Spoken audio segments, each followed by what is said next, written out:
IFA 2024 and Animal. These two names have been dominating the headlines. Animal has been major winner at IFA 2024. What's your reaction to that? Yeah, it's nice. Yesterday I saw Yeah. how the people were cheering for Yes. everything we received. Yes. It was great. I mean, coming to overseas. See, one of the main reasons to come here is to meet the crowd also because their love actually because they love so much of Indian cinema. Yes. इसीलिए शायद ये सब कुछ हो रहा है इधर नहीं तो नहीं होता था. And Bobby Deol getting emotional, when he got the Yeah. award. Yeah. That means a lot. Yes. Did you Yesterday get- you have to see the kind of love the audience were. That's a great show actually yesterday.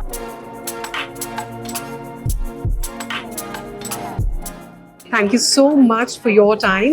IFA 2024 and Animal. These two names have been dominating the headlines. Animal has been major winner at IFA 2024. What's your reaction to that? I mean, same things.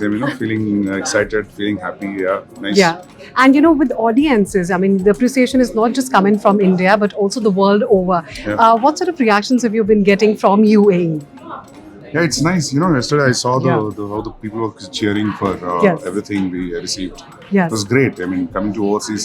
See, one of the main reasons to come here is to meet the crowd also because their love actually because they love so much of Indian cinema. Yes. इसीलिए शायद ये सब कुछ हो रहा है इधर नहीं तो नहीं होता था. And Bobby Deol getting emotional, when he got the Yeah. award. Yeah. That means a lot. Yes. Did you Yesterday get- you have to see the kind of love the audience were. That's a great show actually yesterday. Yes, and Yeah. my last question, of course, with your meeting with Shah Rukh Khan that you just said that there was a meeting. So obviously plans are also underway to do a film with Shah Rukh. No, see, the thing is since I'm a fan, so I always want to work with him. It's only the idea and the time which has to be decided. Yeah. Yes. Thank you so much. Thank you sir. so much.